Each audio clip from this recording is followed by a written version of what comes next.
Christ revealed himself to me, enslaved my soul to set me free.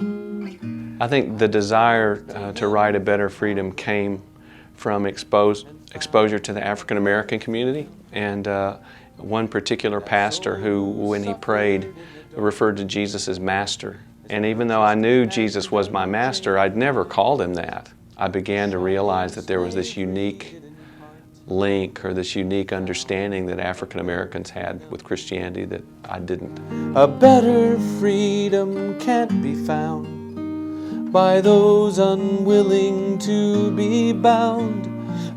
I'm not suggesting anywhere in this book that slavery as it is practiced amongst human beings is a good thing. Someone has said that slavery is really a combination of every sin. I mean, every sin that you can think of. What I'm trying to say is that in the Bible, that word gets redeemed, is used in a redemptive sense. Then what does it mean when Paul signs himself off as I, Paul, a slave to Christ, or Peter, or James, or Jude, or any of the other people who identify themselves as slaves? But ultimately, you come to the life of Christ, and you see lived out so clearly the life of a servant. He comes in the form of a slave. He empties himself. He washes their feet. He dies like a slave. Crucifixion is a slave death. That's how slaves were executed. They were crucified.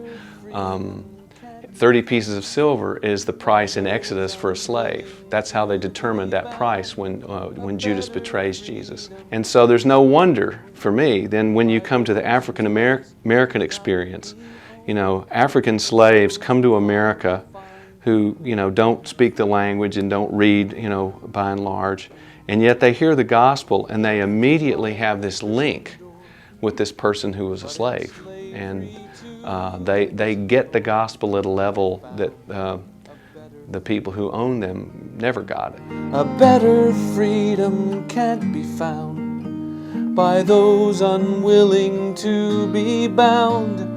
A better freedom is not known by those whose hearts will not be owned, and those who follow find a better freedom. That's what I want people to come away from, is this realization that part of our core identity is that we were bought and paid for. That's what it means to be a Christian. I'm not a servant who has choices, who can serve or not serve. As Mary said, behold the slave of the master. You know, and for Mary that meant giving up everything.